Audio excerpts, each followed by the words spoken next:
Hi friends, welcome back to my channel. എല്ലാവരും സുഖമായിരിക്കും വിശ്വസിക്കുന്നു. ഞാൻ അവിടെ സുഖമായിട്ടിരിക്കുന്നു. അപ്പം നമ്മളിപ്പോൾ കുറച്ച് നാളായി കുറച്ച് വീഡിയോസൊക്കെ ഇട്ടിട്ടല്ലേ. അപ്പം ഇന്ന് ഞാൻ വന്നേക്കുന്നുണ്ടല്ലോ ഒരു ടെക്നിക്കൽ വ്ളോഗൊന്നുമല്ല. അത് ഒട്ടും പ്രിപ്പറേഷൻ ഇല്ലാതെ തന്നെ പെട്ടെന്ന് എനിക്ക് തോന്നിയെടുക്കാൻ തോന്നിയൊരു വീഡിയോ ആണ്. എൻ്റെ കാരണം എന്താണെന്ന് വെച്ചാൽ എനിക്കൊരു ബാഡ് ഇൻ്റർവ്യൂയിങ് എക്സ്പീരിയൻസ് ഉണ്ടായി. അതായത് ഞാൻ ഇൻ്റർവ്യൂ എടുത്ത കുറച്ച് പേരിൽ നിന്ന്, അതായത് ഞാനൊരു കഴിഞ്ഞ 2 ദിവസമായിട്ട് അറൗണ്ട് ഒരു 6 പേര് ഇൻ്റർവ്യൂ എടുത്തു. ഓക്കെ, അവർ നമ്മുടെ മറ്റ് സ്റ്റേറ്റ്സിൽ നിന്നുള്ള ആൾക്കാരാണ്. ഇൻ്റർവ്യൂ എടുത്തു. ഓക്കെ, അതിൽ 6 പേരിൽ ജസ്റ്റ് ഒരാളെ മാത്രമേ എനിക്ക് സെലക്ട് ചെയ്യാൻ പറ്റിയുള്ളൂ. അതിൻ്റെ കാരണം എന്താണെന്ന് വെച്ചിട്ടുണ്ടെങ്കിൽ അവരെല്ലാം തന്നെ ഒരു ടെക്നിക്കലായിട്ടുള്ള നോളജ് എന്ന് പറഞ്ഞാൽ അതൊരു ബിലോ ആവറേജ് ഒന്നുമല്ല, ഒരു ബിഗിനർ പോലും പറയാൻ ഒക്കത്തില്ല. ആ രീതിയിലുള്ള പെർഫോമൻസാണ് അവരിൽ നിന്ന് കിട്ടിയത്. ഓക്കെ, അപ്പോൾ ഞാൻ ഓർത്തു നിങ്ങൾ പലർക്കും ഇങ്ങനെ ചില പ്രശ്നങ്ങൾ ഉണ്ടായിരിക്കും ഇൻ്റർവ്യൂ അറ്റൻഡ് ചെയ്യാൻ പോകുമ്പം. അപ്പം എനിക്കറിയാവുന്നല്ല, എനിക്ക് അവരിൽ നിന്നുണ്ടായ, എനിക്ക് അവരോട് തോന്നിയ ചില ഫീഡ്ബാക്സ് അത് നിങ്ങളോട് ഷെയർ ചെയ്യാൻ തോന്നി. അപ്പോൾ ഒരുപക്ഷെ നിങ്ങൾക്ക് എന്തെങ്കിലും ഹെൽപ്ഫുൾ ആയിരിക്കും എന്ന് എനിക്ക് തോന്നി, അതുകൊണ്ട് മാത്രമാണ് വന്നേക്കുന്നത്. ഓക്കെ, അപ്പം ഈ വന്ന ആൾക്കാരെന്ന് പറയുമ്പം വലിയ എക്സ്പീരിയൻസ് ഉള്ള ആൾക്കാരല്ല. ഒരു 1.5 ഇയേഴ്സ് തൊട്ട് ഒരു 3 ഇയേഴ്സ് അതിനുള്ളിൽ എക്സ്പീരിയൻസ് ഉള്ളവരാണ് ഇൻ്റർവ്യൂ എടുത്തത്. അപ്പോൾ നമ്മുടെ JD അനുസരിച്ചും അത്ര തന്നെ 2 ഇയേഴ്സാണ് എക്സ്പീരിയൻസ് ചോദിച്ചേക്കുന്നത്. വലിയ എക്സ്പീരിയൻസിൻ്റെ ആവുന്ന ആവശ്യമില്ല. അപ്പം ഞാൻ മറ്റ് പലരും ഇൻ്റർവ്യൂ എടുക്കുന്നത് കണ്ടിട്ടുണ്ട്. അതായത് പലരും ഇൻ്റർവ്യൂ എടുക്കുന്നത് എങ്ങനെയാണെന്ന് വെച്ചിട്ടുണ്ടെങ്കിൽ കണ്ടിട്ടുള്ള കാര്യം, അവരുടെ സ്കിൽസ് ഈ ഇൻ്റർവ്യൂവിന് വരുന്ന കാൻഡിഡേറ്റ്സിന് മുന്നിൽ കാണിക്കാൻ വേണ്ടി പെർഫോം ചെയ്തിട്ട് തോന്നിയിട്ടുണ്ട്. അതായത് ഭയങ്കര കടുംകട്ടി ക്വസ്റ്റ്യൻസ് മാത്രമല്ല, ഒരു പ്രോഗ്രാം ചോദിച്ചിട്ടുണ്ടെങ്കിൽ നമുക്കത് പല രീതിയിൽ നമുക്ക് എഴുതാൻ പറ്റും അല്ലേ. ഒരു എക്സാമ്പിൾ പറഞ്ഞു കഴിഞ്ഞാൽ ഒരു നമ്പറിനെ റിവേഴ്സ് ചെയ്യുന്നത്. അപ്പം അത് നമുക്ക് ഫോർ ലൂപ്പ് യൂസ് ചെയ്യാം, വൈൽ യൂസ് ചെയ്യാം, നമുക്ക് ഇഷ്ടമുള്ള ലൂപ്പ് യൂസ് ചെയ്യാം. അതുപോലെ നമുക്ക് ഏത് പ്രോഗ്രാം ആണെങ്കിലും ഒന്നിൽ കൂടുതൽ രീതികളുണ്ടാകും നമുക്ക് എഴുതാനായിട്ട്. പക്ഷേ ഇൻ്റർവ്യൂ എടുക്കുന്ന ആൾ വിചാരിക്കും, ഓക്കെ ഞാൻ വിചാരിച്ചേക്കുന്ന ഇത് മാത്രമാണ് ആൻസർ എന്ന് കരുതി മാത്രം ഇൻ്റർവ്യൂ എടുക്കുന്ന ടൈപ്പ് ഓഫ് ആൾക്കാരെ ഞാൻ കണ്ടിട്ടുണ്ട്. ഞാൻ ഒരിക്കലും അങ്ങനെ എടുക്കുന്ന ഒരാളല്ല. ഓക്കെ, മാത്രമല്ല ഒരിക്കലും ഒരു കോഡൊക്കെ എഴുതാൻ പറഞ്ഞിട്ടുണ്ടെങ്കിൽ A to Z line by line എഴുതാനൊന്നും ഞാൻ ആവശ്യപ്പെടുത്തില്ല. ജസ്റ്റ് നമുക്ക് ചിലർ എഴുതുമ്പോൾ തന്നെ അറിയാൻ പറ്റും അവർക്ക് ലോജിക്ക് ഉണ്ടോ, അവർക്ക് അതിനുള്ള എന്ത് മെക്കാനിസം അവിടെ യൂസ് ചെയ്യേണ്ടതെന്ന് അറിയാമോ, അത് മാത്രമാണ് ഞാൻ ചെക്ക് ചെയ്യുന്നത്. എന്നിട്ട് കൂടെയും ഈ പറഞ്ഞ 6 പേരിൽ ഒരാൾക്ക് മാത്രമേ എടുക്കാനായിട്ട് പറ്റുള്ളൂ. ഈ ഒരു 2 ഇയേഴ്സ് ബിലോ എക്സ്പീരിയൻസ് ഉള്ള ആൾക്കാരോട് അത്രയ്ക്ക് ഹാർഡായിട്ടുള്ള ക്വസ്റ്റ്യൻസ് ഒന്നും ചോദിക്കാൻ പാടില്ല, ഞാൻ ചോദിച്ചിട്ടുമില്ല. അപ്പോൾ ഞാൻ നിങ്ങളോട് ഷെയർ ചെയ്യാനൊക്കെ ഞാൻ ചോദിച്ചത് നിങ്ങളുടെ ക്വസ്റ്റ്യൻസ് ചോദിക്കും, വെറും ബേസിക് കാര്യങ്ങൾ മാത്രമാണ്, എന്നിട്ടൂടെ ആൻസർ ചെയ്യാൻ പറ്റില്ല. അപ്പം അവരിൽ നിന്നൊക്കെ എനിക്ക് തോന്നിയിട്ടുള്ള കുറച്ച് ഫീഡ്ബാക്ക്സ് അല്ലെങ്കിൽ അവരുടെ എന്തൊക്കെ പ്രോബ്ലംസ് ആണെന്ന് ഞാൻ ഷെയർ ചെയ്യാവേ. ഒന്നാമത്തെ കാര്യം എന്ന് പറഞ്ഞു കഴിഞ്ഞാൽ അവരിൽ ചിലർ മാനുവൽ ടെസ്റ്റിങ്ങിൽ അത്യാവശ്യം നല്ല നോളജ് ഉള്ളവരാണ്, പക്ഷേ ഓട്ടോമേഷൻ അറിയത്തില്ല. ഒരിക്കലും ഞാൻ പറയത്തില്ല ഓട്ടോമേഷൻ എക്സ്പീരിയൻസ് തന്നെ ഉണ്ടായിട്ട് മാത്രമേ ഓട്ടോമേഷൻ വർക്ക് ചെയ്യാൻ വരുമെന്ന് ഒരിക്കലും ഞാൻ പറയത്തില്ല. ഞാൻ അങ്ങനെ ചിന്തിക്കുന്ന ഒരാളുമല്ല. കാരണം ഈവൻ ഞാനൊരു ബിഗിനർ ആയിരുന്ന സമയത്ത് ഒരിക്കലും ഒരു ചാൻസ് കിട്ടാതെ നമുക്ക് ആർക്കും അല്ല ഒരു ചാൻസ് കിട്ടാതെ നമുക്ക് ഒരു വർക്ക് എക്സ്പീരിയൻസ് ഉണ്ടാകത്തില്ല. ഭയങ്കര ചൂട്. ഓക്കെ, അപ്പോൾ നമുക്കൊരു ചാൻസ് കിട്ടാൻ നമുക്ക് ഒരിക്കലും ഒരു വർക്ക് എക്സ്പീരിയൻസ് ഉണ്ടാകത്തില്ല. അപ്പോൾ അതുകൊണ്ട് തന്നെ ഒരിക്കലും ഒരു റിയൽ വർക്ക് എക്സ്പീരിയൻസ് ഉണ്ടെങ്കിൽ മാത്രമേ നമുക്ക് അവരെ നമ്മുടെ കമ്പനിയിലേക്ക് സെലക്ട് ചെയ്യാവൂ എന്നുള്ളൊരു ക്രൈറ്റീരിയയും എനിക്കില്ല. പക്ഷേ ഉണ്ടല്ലോ, നമുക്ക് ആ ഒരു നോളജ് വേണം. ഒരു automation testing for example selenium use ചെയ്യുന്നെങ്കിൽ അവിടെ നമുക്ക് ജാവ ഓർ പൈത്തൺ യൂസ് ചെയ്യാം. അപ്പോൾ അങ്ങനെയുള്ളപ്പോൾ എന്ത് വേണം, അറ്റ്ലീസ്റ്റ് ജാവ പ്രോഗ്രാമിങ്ങിൽ നമ്മൾ നല്ല ഗുഡായിരിക്കണം, അത്യാവശ്യം നന്നായിട്ട് പ്രോഗ്രാംസ് എഴുതാൻ പറ്റണം. ഞാൻ പറഞ്ഞു ഒരിക്കലും ഇമ്പോർട്ട് സ്റ്റേറ്റ്മെൻറ്റ് തൊട്ട് ക്ലോസ് ചെയ്യുന്ന കേളി ബ്രാക്കറ്റ് വരെ ഒന്നും എഴുതി കൊടുത്ത് കോഡ് അറിയണ്ട. പക്ഷേ നമുക്ക് അറിഞ്ഞിരിക്കണം അത് എന്തൊക്കെ ലൂപ്പ് അവിടെ വരേണ്ടത്, അല്ലെങ്കിൽ എന്താണ് അവിടെ വേണ്ടത്, ലോജിക്ക് എന്താണ് വേണ്ടത്. അതുപോലെ ചില കോൺസെപ്റ്റ്സ് ഉണ്ട്, ലൈക്ക് സ്റ്റാറ്റിക് എന്നുള്ള കീവേഡ്, അബ്സ്ട്രാക്ട് ഇൻ്റർഫേസ്, നമ്മൾ ഡിഫറൻസ്, ഇങ്ങനെയൊക്കെയുള്ള കുറച്ച് ബേസിക് സാധനങ്ങളുണ്ട്. അപ്പോൾ ഇതൊക്കെ എങ്കിലും അറിഞ്ഞിരിക്കാതെ നമുക്ക് ഒരിക്കലും ഒരു ടെസ്റ്റിംഗ് ഫീൽഡിലോട്ട് കടക്കാൻ പറ്റത്തില്ല. അപ്പോൾ ഇതൊന്നും അറിയാണ്ട് ഇപ്പോൾ മാനുവൽ ടെസ്റ്റിംഗ് മാത്രം എന്തൊക്കെയോ തട്ടിക്കൂട്ടി ചെയ്ത് വർക്ക് ചെയ്തിട്ടുണ്ട്, അല്ല അതിൽ മാത്രം കുറച്ച് നോളജ് ഉണ്ട്, അതും വെച്ചുകൊണ്ട് ആരും ഒരിക്കലും ഒരു ഓട്ടോമേഷൻ ടെസ്റ്റിങ്ങിനോട് ട്രൈ ചെയ്യരുത്. അപ്പോൾ ഇങ്ങനെ വന്ന് ഇൻ്റർവ്യൂവിന് ഫെയിൽ ആവാൻ വേണ്ട പ്രശ്നം എന്നറിയാമോ, അത്യാവശ്യം നല്ല കമ്പനീസൊക്കെ ആണെങ്കിൽ നമുക്ക് വല്ലപ്പോഴും ഒരു ഓപ്പർച്യൂണിറ്റി കിട്ടും ഒരു ഇൻ്റർവ്യൂ അറ്റൻഡ് ചെയ്യേണ്ടല്ലേ. ഇപ്പോൾ ആക്സെഞ്ചറിലാണെങ്കിൽ പോലും എനിക്ക് തോന്നുന്നു ഒരു 6 മന്ത് ശേഷം മാത്രം നമുക്ക് അടുത്ത പിന്നെ ഒരു ജോലിക്ക് അപ്ലൈ ചെയ്യാൻ പറ്റും, വേറെ വേക്കൻസിക്ക് അപ്ലൈ ചെയ്യാൻ പറ്റത്തുള്ളൂ, ഈവൻ റെഫറൻസ് ആണെങ്കിൽ കൂടെ. അപ്പം ആ ഒരു 6 മാസം വെറുതെ നമുക്ക് പോവാണ്. ഇവരുടെ പല കമ്പനികൾ ചിലർക്ക് 1 ഇയർ ഒക്കെയാണ് പറയുന്നത് അവർ മിനിമം, അത് കഴിഞ്ഞാൽ നമുക്ക് അപ്ലൈ ചെയ്യാൻ പറ്റത്തുള്ളൂ. സോ എന്തിനാണ് നമ്മുടെ ഒരു ചാൻസ് വെറുതെ കളയുന്നത്? നിങ്ങളുടെ സമയം പോകുന്നു, നമ്മുടെ എക്സ്പെക്റ്റേഷൻസ് പോകുന്നു, നമ്മുടെ ഡ്രീംസ് പോകുന്നു. നമ്മുടെ ഒരുപക്ഷെ ജോലിയിൽ പോയിട്ടിരിക്കുന്ന ആൾക്കാരായിരിക്കും, അപ്പോൾ അവരുടെ സാലറി ഫിനാൻഷ്യലി അവർക്ക് പ്രോബ്ലംസ് വരുന്നു. അപ്പോൾ നമ്മളുടെ കുറച്ച് ദിവസത്തെ ഒരു എഫേർട്ട് ഇട്ടിട്ടുണ്ടെങ്കിൽ നമുക്കിതെല്ലാം കറക്റ്റായിട്ട് പോകാൻ പറ്റും അല്ലേ. അപ്പോൾ അതുകൊണ്ടാണ് ഞാൻ വീണ്ടും റിപ്പീറ്റ് ചെയ്ത് പറയുന്നത്, ഈവൻ മാനുവൽ ടെസ്റ്റിംഗ് മാത്രം എക്സ്പീരിയൻസ് ഉള്ളെങ്കിൽ കൂടെയും നിങ്ങൾക്ക് ഓട്ടോമേഷൻ പഠിക്കാൻ പറ്റും അല്ലേ. നമ്മുടെ ചാനലുണ്ട്, മറ്റൊരുപാട് വെബ്സൈറ്റ്സ് ഉണ്ട്, യൂട്യൂബ് ചാനൽസ് ഉണ്ട്. നിങ്ങൾക്ക് സെൽഫ് ലേൺ തന്നെ ചെയ്യാൻ പറ്റും. ഒരിക്കലും ഒരു കമ്പനിയിൽ അപ്പോൾ ഞാനിപ്പോൾ ഇൻ്റർവ്യൂ എടുത്ത ആൾക്കാരെ ഞാൻ ചോദിച്ചു കേട്ടോ, നിങ്ങൾക്കപ്പം ഓട്ടോമേഷനിലപ്പോൾ ഒന്നും നോളജ് ഇല്ലെന്ന് ചോദിച്ചപ്പോൾ അവർ പറഞ്ഞു ഇല്ല, മാനുവൽ ടെസ്റ്റിങ്ങിലേ ഉള്ളൂ, ഓട്ടോമേഷനത് എക്സ്പീരിയൻസ് ഒന്നുമില്ല, കുറച്ചൊക്കെ അറിയാം എന്നാണ് പറയുന്നത്. ഇപ്പോൾ ഈ കുറച്ചൊക്കെ അറിയാമെന്നിട്ട് എന്തുകൊണ്ട് ശരിക്കും മുഴുവൻ പഠിക്കുന്നില്ല? അതാണ് ഒരു ക്വസ്റ്റ്യൻ വരുന്നത്. അപ്പോൾ മാനുവൽ ടെസ്റ്റിംഗ് മാത്രം വെച്ചുകൊണ്ട് ഒരിക്കലും ഒരു കമ്പനിയിൽ നമ്മൾ ആരെ സെലക്ട് ചെയ്യത്തില്ല. ഓക്കെ, വളരെ റെയറായിട്ട് അവിടെ ഇവിടെ 1-2 കമ്പനീസ് കാണുമായിരിക്കും നമ്മളെ പിക്ക് ചെയ്യുന്നത് ഫോർ മാനുവൽ ടെസ്റ്റിങ്. ഓക്കെ, ഞാൻ എപ്പോഴും റിപ്പീറ്റ് ചെയ്യുന്നൊരു കാര്യമാണ്, ഈവൻ മാനുവൽ ടെസ്റ്റിംഗ് എന്നുള്ള വർക്ക് മാത്രമേ കമ്പനി ഉള്ളൂ എങ്കിൽ കൂടിയും അവർ നോക്കുന്നത് ഓട്ടോമേഷൻ സ്കില്ലും കൂടെ ഉള്ള ആൾക്കാരെ ആയിരിക്കും. ഈവൻ ഓട്ടോമേഷൻ ടെസ്റ്റിംഗ് പ്രോപ്പർലി ആ ഒരു സെലീനിയം അല്ല അറിയത്തില്ലെങ്കിൽ കൂടെയും കുഴപ്പമില്ല, പക്ഷേ ഒരു പ്രോഗ്രാമിംഗ് ലാംഗ്വേജ് നമ്മൾ മാൻഡേറ്ററി ആയിട്ട് പഠിച്ചിരിക്കണം. പൊതുവേ ടെസ്റ്റിംഗ് എന്ന് പറയുമ്പോൾ ഒരു മിത്താണ്, പലരും പറഞ്ഞ് കേട്ടിട്ടുള്ളതാണ്, എനിക്ക് പ്രോഗ്രാമിംഗ് ഒന്നും അറിയത്തില്ല സോ ഞാൻ ടെസ്റ്റിംഗ് ഫീൽഡ് ചൂസ് ചെയ്യുകയെന്ന്. അത് എന്തൊരു ബ്ലണ്ടറായിട്ടൊരു കാര്യമാണ് അല്ലേ? കാരണം എന്താ വെച്ചാൽ ഓട്ടോമേഷൻ ടെസ്റ്റിംഗ് എന്ന് പറഞ്ഞാൽ എന്താ, നമ്മളവിടെ കോഡ് എഴുതി കൊടുക്കണം. പക്ഷേ ഒരു പക്ഷേ നമ്മൾ ഡെവലപ്പേഴ്സിന് അത്രയും ഡെപ്തിൽ നമ്മൾ കോഡിങ് ചെയ്യുന്നില്ലെങ്കിലും കോഡിങ് ആണ് അത് ഫുള്ള് വരുന്നത്. അപ്പോൾ നമുക്ക് അറ്റ്ലീസ്റ്റ് കോർ ജാവ അറിയണം, അല്ല പൈത്തൺ അല്ല അങ്ങനത്തെ എന്തെങ്കിലും ഒരു പ്രോഗ്രാമിംഗ് ലാംഗ്വേജ് അറിയണം. നമുക്ക് കോഡ് ഡെവലപ്പ് ചെയ്യാനുള്ള ക്യാപ്പബിലിറ്റി ഉണ്ടെന്ന് ഇൻ്റർവ്യൂ എടുക്കുന്ന ആൾക്ക് ഫീൽ ചെയ്യണം. സോ അങ്ങനെ നിങ്ങൾ പ്രിപ്പയർ ചെയ്ത് വേണം പോകാൻ കേട്ടോ. അതുപോലെ ഒരു പക്ഷേ ഏതൊരു ഇൻസ്റ്റിറ്റ്യൂഷനിൽ പോയിട്ട് അവർ സ്പൂൺ ഫീഡ് ചെയ്ത് വിട്ടേക്കുന്നവരായിരിക്കാം, പക്ഷേ അവർക്ക് കോൺസെപ്റ്റ്സ് ഒന്നും അറിയത്തില്ല. അവിടെ നിന്ന് കുറച്ച് നോട്ടൊക്കെ എഴുതി difference between for example implicit wait, explicit wait, ജാവയിലാണെങ്കിലും വാട്ട്സ് ഊപ്സ് കോൺസെപ്റ്റ്, ഇങ്ങനെയൊക്കെയുള്ള കുറച്ച് ബേസിക് സാധനങ്ങൾ മാത്രം ബൈ ഹാർട്ട് ചെയ്യേണ്ടും കാര്യമില്ല. നമുക്ക് അറ്റ്ലീസ്റ്റ് 1-2 ഒരു പ്രൊജക്റ്റ് ചെയ്യണം. പ്രൊജക്റ്റ് ചെയ്യാന്ന് പറഞ്ഞാൽ വലിയ പ്രൊജക്റ്റുകൾ എടുത്തൊന്നും ചെയ്ത് റിയൽ പ്രൊജക്റ്റ് ചെയ്യണമെന്നല്ല പറഞ്ഞത്. സാമ്പിളായിട്ട് ഒരു ഫേസ്ബുക്ക് പേജ്, അല്ലെങ്കിൽ പിന്നെന്താ വേറെ എന്തെല്ലാം ഡെമോൺസ്ട്രേഷൻ ഉണ്ട്, ഒരുപാട് വെബ്സൈറ്റ്സ് അവൈലബിൾ ആണ്. അല്ല നെറ്റ് സെർച്ച് ചെയ്ത് നോക്കിയാൽ മതി, ഇല്ല യൂട്യൂബ് നോക്കിയാൽ കിട്ടും. അതുകൂട്ടൊക്കെ വെച്ചിട്ട് എന്തുകൊണ്ട് നിങ്ങൾക്ക് ഒരു ലോഗിൻ പേജ്, രജിസ്ട്രേഷൻ പേജ്, ഒരു ഹോം പേജൊക്കെ ഒന്ന് ഓട്ടോമേഷൻ ചെയ്തുകൂടാ? അപ്പം നിങ്ങൾക്ക് അറിയാൻ പറ്റും അത് എങ്ങനെയാണ് ചെയ്യാൻ പറ്റുക എന്നുള്ളത്. ചുമ്മാ കുറേ ബൈ ഹാർട്ട് ചെയ്ത് വെച്ചിട്ട് പോകുമ്പോഴത്തേക്കുണ്ടല്ലോ നമുക്കൊരിക്കലും ഒരു ജോബ് കിട്ടണമെന്ന് നിർബന്ധമില്ല, ഭയങ്കര ബുദ്ധിമുട്ടായിരിക്കും. ഞാനീ പറയാൻ കാരണം ഞാൻ പറഞ്ഞു, എനിക്ക് അത്രയും ബാഡ് ഒരു എക്സ്പീരിയൻസ് ആണ് കഴിഞ്ഞ ഇത്രയും ക്യാൻഡിഡേറ്റ്സിന് എനിക്ക് കിട്ടിയത്. ഈവൻ ചിലരോടുണ്ടല്ലോ മാനുവൽ ടെസ്റ്റിൻ്റെ ക്വസ്റ്റ്യൻ ചോദിച്ചിട്ട് അതിന് പോലും കറക്റ്റായിട്ട് ആൻസർ പറയുന്നില്ല. അതായത് ഞാൻ ചോദിച്ചൊരു ക്വസ്റ്റ്യൻ ആയിരുന്നു, what's the difference between basic question എന്ന് ഓർക്കണേ, smoke testing and sanity testing. അതിന് പോലും ശരിക്കും പ്രോപ്പറായിട്ട് അവർക്ക് ആൻസർ ചെയ്യാൻ പറ്റുന്നില്ല എന്നുള്ളതാണ്. വേറൊരു ക്വസ്റ്റ്യൻ ഞാൻ ചോദിച്ചു, എപ്പോഴാണ് when we can perform system testing അല്ലേ? സോ ഇങ്ങനെയൊക്കെയുള്ള കുറച്ച് ക്വസ്റ്റ്യൻസ് ഉണ്ട്. അതായത് നമുക്ക് ആ ഈവൻ മാനുവൽ ടെസ്റ്റിംഗ് തറവായിട്ട് പഠിക്കണമെങ്കിൽ അതുപോലും അറിയത്തില്ലാതെ ആരും ഇൻ്റർവ്യൂവിന് മുന്നിൽ പോവരുത്. നിങ്ങളുടെ ചാൻസസ് പോകും. കാരണം ഇപ്പോഴും കേൾക്കുന്നൊരു കാര്യമല്ലേ, നമുക്ക് ഓപ്പർച്യൂണിറ്റീസ് വല്ലപ്പോഴേ കിട്ടത്തുള്ളൂ.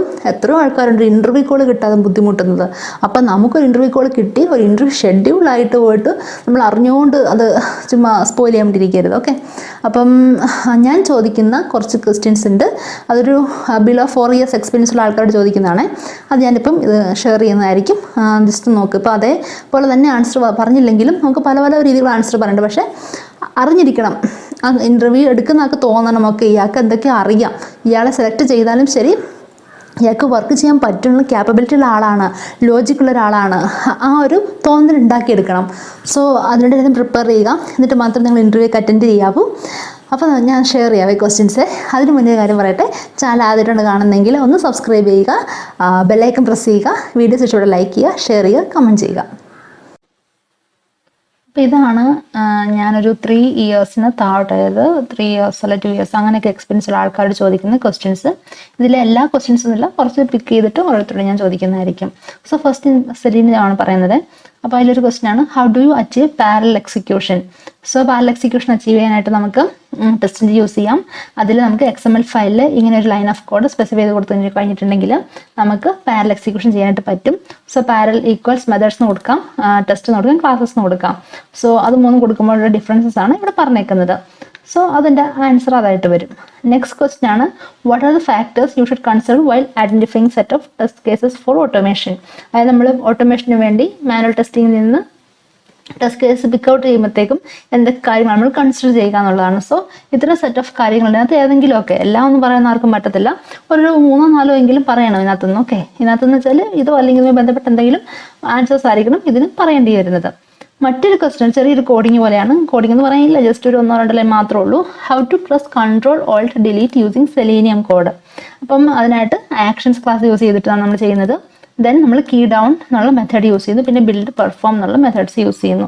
ഓക്കെ, അപ്പം നമ്മളൊരിക്കലും ആൻസർ ചെയ്യുമ്പോഴത്തേക്കും ഫ്രം ദി ബിഗിനിങ്, അതായത് ക്ലാസ് പബ്ലിഷ് ആയിട്ട് വേർഡ് മണി ഒന്നും എഴുതി കൊടുക്കേണ്ട ആവശ്യമില്ല. ജസ്റ്റ് ഇത്ര ഒരു ലൈൻസ് ഓഫ് കോഡ് കൊടുത്തു കഴിഞ്ഞാൽ that's more than enough. Okay, അതാണ് എൻ്റെ ആൻസർ.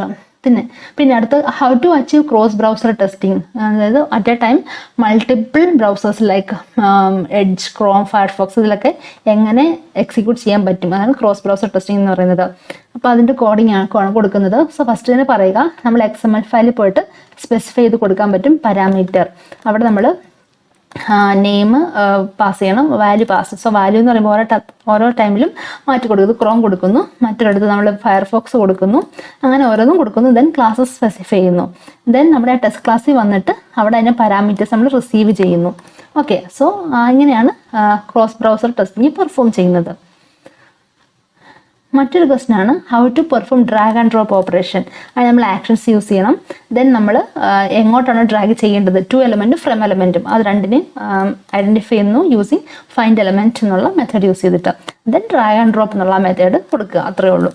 ഓക്കെ, ഇത്രയുള്ള എൻ്റെ ആൻസർ. വളരെ സിമ്പിൾ അല്ലേ? അടുത്തത് difference between end to end testing and system testing. അതിൻ്റെ ആൻസേഴ്സ് ആണ് കൊടുത്തേക്കുന്നത്. സോ എൻഡ്-ടു-എൻഡ് ടെസ്റ്റിംഗ് എന്ന് പറഞ്ഞാൽ എന്താ, അത് ബിഗിനിങ് ടു എൻഡിങ് വരെ, അത് ആ ഒരു ആപ്ലിക്കേഷൻ്റെ ഫ്രം ദി ബിഗിനിങ് തൊട്ട് എൻഡിങ് വരെയുള്ള ഫ്ലോയിൽ നമ്മൾ ടെസ്റ്റ് ചെയ്യുന്നതാണ് എൻഡ്-ടു-എൻഡ് ടെസ്റ്റിംഗ്. അതിൽ മൾട്ടിപ്പിൾ ഫ്ലോസ് വരാം. ഓക്കെ, അതെല്ലാം നമ്മൾ ടെസ്റ്റ് ചെയ്ത് നോക്കണം. സിസ്റ്റം ടെസ്റ്റിംഗ് എന്ന് പറഞ്ഞിട്ടുണ്ടെങ്കിൽ ഒരു ഫ്ലോ വെച്ചിട്ടല്ല, പക്ഷേ ഒരു ഓൾ സിസ്റ്റം നമ്മൾ ടെസ്റ്റ് ചെയ്യുകയാണ് സിസ്റ്റം ടെസ്റ്റിങ്. എൻഡ്-ടു-എൻഡ് ടെസ്റ്റിങ്ങിനകത്ത് regression testing, integration testing, user acceptance testing ഒക്കെ വരുന്നതായിരിക്കും. സിസ്റ്റം ടെസ്റ്റിങ്ങിനകത്ത് functional testing, performance testing, security testing, usability testing ഒക്കെയാണ് സിസ്റ്റം ടെസ്റ്റിങ്ങിൽ വരുന്നത്. ഓക്കെ, ഇതെല്ലാം പറഞ്ഞിട്ട് അറ്റ്ലീസ്റ്റ് 1-2 പോയിന്റുകൾ നമ്മൾ കറക്റ്റായിട്ട് പറയണേ. പിന്നെ അടുത്ത ക്വസ്റ്റൻ ആണ് what's difference between get method and navigate method. So navigate method എന്ന് പറഞ്ഞാൽ നാവിഗേഷൻ ഇൻ്റർഫേസിൽ വരുന്നതാണ്. അതുപോലെ എൻ്റെ മെയിൻ ഡിഫറൻസ് എന്താ വരുന്നത്, നാവിഗേറ്റ് യൂസ് ചെയ്തുകൊണ്ട് നമുക്ക് ഒരിക്കലും വെബ് പേജ് ലോഡ് ചെയ്യുന്നതിന് വരെ വെയിറ്റ് ചെയ്യത്തില്ല നാവിഗേറ്റ് മെത്തേഡ് യൂസ് ചെയ്യുന്നെങ്കിൽ. അതുപോലെ മറ്റൊരു ഇമ്പോർട്ടൻ്റ് കാര്യമാണ് നാവിഗേറ്റ് ഫംഗ്ഷന് റീഫ്രഷ് ഫീച്ചർ സപ്പോർട്ട് ചെയ്യുന്നുണ്ട്. അതുപോലെ ഹിസ്റ്ററി ട്രാക്കിങ് പറ്റും, അതായത് നമുക്ക് പ്രീവിയസ് വെബ് പേജിലോട്ട് പോകാനും അടുത്ത നെക്സ്റ്റ് പേജിലോട്ട് പോകാൻ ഹെൽപ്പ് ചെയ്യും, because it stores the history. പക്ഷേ ഗെറ്റ് ഫംഗ്ഷൻ അങ്ങനെയൊന്നും സ്റ്റോർ ചെയ്യുന്നില്ല. അതുപോലെ തന്നെ അത് റീഫ്രഷ് ഫീച്ചർ സപ്പോർട്ട് ചെയ്യുന്നില്ല. അതാണ് എൻ്റെ മെയിൻ ഡിഫറൻസസ്. അടുത്ത ക്വസ്റ്റൻ ആണ് how to find broken links in web page. അതിനായിട്ട് എന്ത് പറയണം, നമ്മൾ ഈ ആങ്കർ ടാഗ് യൂസ് ചെയ്തുകൊണ്ട് ആ പേജിലെ എല്ലാ ലിങ്ക്സിനെ നമ്മൾ ക്യാച്ച് ചെയ്യുക. ദെൻ HTTP റിക്വസ്റ്റ് കൊടുക്കുന്നു. ദെൻ നമ്മൾ വെരിഫൈ ചെയ്യുകയാണ് ആ HTTP റെസ്പോൺസിൻ്റെ കോഡ്. ഇപ്പോൾ അത് 200 അതായത് സക്സസ്ഫുൾ എന്നുള്ള ആ ഒരു കോഡാണ് വരുന്നെങ്കിൽ നമുക്ക് ബ്രോക്കൺ അല്ല, അല്ലാതെ ബാക്കി വരുന്നെങ്കിൽ നമുക്ക് ബ്രോക്കൺ കോഡ്സ് ആയിരിക്കും വരുന്നത്. അത് അങ്ങനെയാണ് നമ്മൾ എൻ്റെ ലോജിക്ക് പറഞ്ഞത്. ഈവൻ നമ്മളോട് ലൈൻ ബൈ ലൈൻ കോഡൊന്നും ഇത് കാണിക്കേണ്ട ആവശ്യം, ജസ്റ്റ് ഇതൊന്ന് പറഞ്ഞാൽ മതി നമ്മൾ എങ്ങനെയാണ് എൻ്റെ ലോജിക്ക് എങ്ങനെയാണ് പെർഫോം ചെയ്യുക എന്നുള്ളത്. അടുത്ത ക്വസ്റ്റൻ ആണ് how to take screenshot of a failed test case. So അതിനായിട്ട് നമ്മൾ അപ്പോൾ ശ്രദ്ധിക്കുക, വെറുതെ ഒരു ടെസ്റ്റ് കേസ് അല്ല, how to take screenshot of a failed test case. അതിനായിട്ട് നമ്മൾ ഒരു ലിസണർ യൂസ് ചെയ്യണം, ടെസ്റ്റ് എഞ്ചിനിൽ iTest ലിസണർ. അതുപോലെ തന്നെ ഓൺ ടെസ്റ്റ് ഫെയിൽ എന്ന മെത്തേഡിനെ യൂസ് ചെയ്യണം. ദെൻ നമ്മൾ ഒരു ഇത് കണ്ടോ ടേക്ക് സ്ക്രീൻഷോട്ട് എന്നുള്ള ക്ലാസ് യൂസ് ചെയ്തിട്ട് അതിൻ്റെ മെത്തേഡിനെ യൂസ് ചെയ്യുന്നുണ്ട്. ടേക്ക് സ്ക്രീൻഷോട്ട് മെത്തേഡ്, ഗെറ്റ് സ്ക്രീൻഷോട്ടസ് എന്നുള്ള മെത്തേഡ് യൂസ് ചെയ്തുകൊണ്ട് അതുള്ള അതിൻ്റെ കോഡിങ്. അറ്റ്ലീസ്റ്റ് ഈ എന്തൊക്കെ പറയേണ്ടത്, ഈ ഒരു ലിസണറിൻ്റെ പേര് എന്നെ ഇംപ്ലിമെൻറ്റ് ചെയ്യാമെന്ന് പറയുക. പിന്നെ ഓൺ ടെസ്റ്റ് ഫെയിലർ എന്നുള്ള മെത്തേഡ് യൂസ് ചെയ്യണം. പിന്നെ ഇത്തരം ലൈൻസ് ഓഫ് കോഡ് എങ്കിലും അറ്റ്ലീസ്റ്റ് പറയുക, എഴുതി കാണിക്കുക. ഓക്കെ, അടുത്ത ക്വസ്റ്റൻ ആണ് explain automation framework you have done. ആ ഒരു ക്വസ്റ്റൻ ചോദിക്കുന്നതിൻ്റെ ഇമ്പോർട്ടൻസ് നമ്മൾ ഓൾറെഡി പറഞ്ഞായിരുന്നു കഴിഞ്ഞൊരു വീഡിയോയിൽ. അതായത് ഈ ഒരു ക്വസ്റ്റൻ ആൻസർ പറയുമ്പോൾ നിങ്ങൾക്ക് മനസ്സിലാക്കാൻ പറ്റും ആക്ച്വലി ആ ഒരു ക്യാൻഡിഡേറ്റ് ഒരു ഫ്രെയിംവർക്ക് അല്ലെങ്കിൽ ഒരു പ്രോജക്റ്റിൽ എന്തെങ്കിലുമൊക്കെ കോൺട്രിബ്യൂട്ട് ചെയ്തിട്ടുണ്ടോ, അവരെന്തെങ്കിലും വർക്ക് ചെയ്തിട്ടുണ്ടോ നമുക്ക് മനസ്സിലാക്കാനായിട്ട് പറ്റും. ഓക്കെ, അപ്പോൾ അതിനെങ്ങനെ ആൻസർ ചെയ്യാന്നുള്ളത് നമ്മുടെ പ്രീവിയസ് വീഡിയോ നോക്കിയാൽ അറിയാൻ പറ്റും. അടുത്ത question how to find number of iframes in a web page. അതിൻ്റെ ആൻസറാണ് കൊടുത്തേക്കുന്നത്. അതായത് നമ്മൾ ലിങ്ക് കൊടുക്കുന്നു, മീൻസ് ആ URL നമ്മൾ ഫെച്ച് ചെയ്യുന്നു. ദെൻ ജാവാസ്ക്രിപ്റ്റ് എക്സിക്യൂട്ടർ യൂസ് ചെയ്തുകൊണ്ട് നമ്മൾ അതിൻ്റെ എത്ര നമ്പർ ഓഫ് ഫ്രെയിംസ് അതിനകത്തുണ്ടെന്നുള്ള ഐഡൻറ്റിഫൈ ചെയ്യുന്നു, അതിനെ പ്രിൻറ്റ് ചെയ്ത് കാണിക്കുന്നു. ഓക്കെ, അടുത്തൊരു ക്വസ്റ്റ്യൻ ആണ് write the code snipped for passing values 1 and 2 to the parameters val1 and val2 through the XML file. അതായത് ഇവിടെ മറ്റൊന്നല്ല, ചെക്ക് ചെയ്യുന്നത് പാരാമീറ്ററിനെ കുറിച്ച് അറിയാവുന്നതാണ്. നമ്മൾ പാരാമീറ്ററായിട്ട് പാസ് ചെയ്യുകയാണ് ഈ വാല്യൂസിനെ to the test classes. Okay, അപ്പം അറ്റ്ലീസ്റ്റ് ഈ ഒരു ടെസ്റ്റ് തൊട്ട് ഈ ഒരു ക്ലാസ് വരെയുള്ള ലൈൻസ് ഓഫ് കോഡ് ഒന്ന് കാണിക്കുക. അത്രേ ഉള്ളൂ. അടുത്തത് ഞാൻ ചോദിക്കുന്നത് മാനുവൽ ടെസ്റ്റിങ്ങിൻ്റെ ക്വസ്റ്റ്യൻസ് ആയിരിക്കും. ഏറ്റവും ബേസിക്കാണ്, വെരി ബേസിക്കാണ്. സാനിറ്ററി ടെസ്റ്റിങ്ങും സ്മോക്ക് ടെസ്റ്റിങ്ങും ഡിഫറൻസ് ചോദിക്കും. പിന്നെ സ്ക്രം, പജൽ സ്ക്രമിൽ വർക്ക് ചെയ്തിട്ടുണ്ടെന്ന് അറിയാനായിട്ട് നമ്മൾ ചോദിക്കും. സ്പ്രിന്റ് എന്നാണ് ചോദിക്കും. പിന്നെ ചോദിക്കുന്നത് അതുമായി ബന്ധപ്പെട്ട് എന്തൊക്കെയാണ് സ്പ്രിന്റ് സെറമണീസ് എന്നുള്ള കാര്യം ചോദിക്കും. പിന്നെ ഒരു ക്വസ്റ്റ്യൻ കോമൺ ആയിട്ട് ചോദിക്കുന്നതാണ്, is it possible to achieve 100% testing coverage? എങ്ങനെ അത് എൻഷുർ ചെയ്യാൻ പറ്റും, അതായത് നമ്മൾ എങ്ങനെ ടെസ്റ്റ് സ്റ്റോപ്പ് ചെയ്യാൻ പറ്റും എന്നുള്ള കാര്യങ്ങൾ. അപ്പോൾ ഇങ്ങനത്തെ കുറച്ച് പോയിന്റ്സ് അതിലേതെങ്കിലുമൊക്കെ ഒന്ന് പറയുക, അത്രേ ഉള്ളൂ. പിന്നെ അടുത്തൊരു ക്വസ്റ്റ്യൻ ആണ്, can we do system testing at any stage? System testing നമ്മളെപ്പോഴും ചെയ്യുന്നത് ഒരിക്കലും ബിഗിനിങ്ങിലോ ഇടയ്ക്ക് വെച്ചിട്ടൊന്നുമല്ല, കംപ്ലീറ്റ് ആ ഒരു മൊഡ്യൂൾസ് കംപ്ലീറ്റ് ആയതിനു ശേഷം മാത്രമേ സിസ്റ്റം ടെസ്റ്റിംഗ് പെർഫോം ചെയ്യത്തുള്ളൂ. അത് യൂസർ അക്സെപ്റ്റൻസ് ടെസ്റ്റിങ്ങിന് മുന്നേ ആയിട്ടായിരിക്കും ചെയ്യുന്നത്. അത് ജാവ ക്വസ്റ്റ്യൻസ് ആണ്. മെത്തേഡ് ഓവർലോഡിങ് ഡിഫറൻസ് ചോദിക്കും. പിന്നെ ഒരു പ്രോഗ്രാം എഴുതാൻ പറയേ. ഇപ്പം ഇത്ര ക്വസ്റ്റ്യൻസ് ചോദിക്കുമ്പോൾ തന്നെ നമുക്ക് വലിയ ഇൻഫർമേഷൻ ഒന്നും അറിയത്തില്ലാത്ത ഒരാളാണെന്നുണ്ടെങ്കിലുണ്ടല്ലോ, ഞാൻ ഈ ഒരു ജാവ പ്രോഗ്രാം ചോദിക്കത്തില്ല. പകരം ഞാൻ വളരെ സിമ്പിളായിട്ടുള്ള റിവേഴ്സ് പ്രോഗ്രാം ചോദിക്കുക, അതെങ്കിലും അറിയാമെങ്കിൽ എഴുതട്ടെന്ന് വെച്ച്. അല്ല ഇപ്പം അറ്റ്ലീസ്റ്റ് ഈ ഇത്രയും ചോദിച്ചു കഴിഞ്ഞാൽ നമുക്ക് മനസ്സിലായി, ഇപ്പോൾ ഇയാൾക്ക് കുഴപ്പമില്ല, അത്യാവശ്യം അറിയാമെന്നുള്ള ആളാണെങ്കിൽ ഈ ക്വസ്റ്റ്യൻ തന്നെ ചോദിക്കും, സ്ട്രിങ്ങിൽ നിന്നുള്ളത്.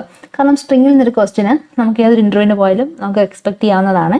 അപ്പോൾ അങ്ങനത്തെ ഒരു ക്വസ്റ്റ്യൻ ആണിത്. Program to remove white space in the string without any built in function. Built in function എന്ന് പറയുമ്പോൾ നമ്മൾ എപ്പോഴും എല്ലാവരും തന്നെ ആദ്യം എഴുതുന്നത് റീപ്ലേസ് ഓൾ എന്നുള്ള ആ ഒരു മെത്തേഡ്. അപ്പോൾ അത് കൊടുത്ത് കഴിഞ്ഞാൽ എന്താ, 1-2 ലൈൻ കൊണ്ട് നമുക്ക് ആ കോഡ് തീരും. അപ്പോൾ അത് യൂസ് ചെയ്യാണ്ട് അല്ലാണ്ട് എങ്ങനെ എഴുതാൻ പറ്റുമെന്നാണ് ക്വസ്റ്റ്യൻ വെച്ചേക്കുന്നത്. ഇതാണ് അതിൻ്റെ ഒരു ആൻസർ കൊടുത്തേക്കുന്നത്.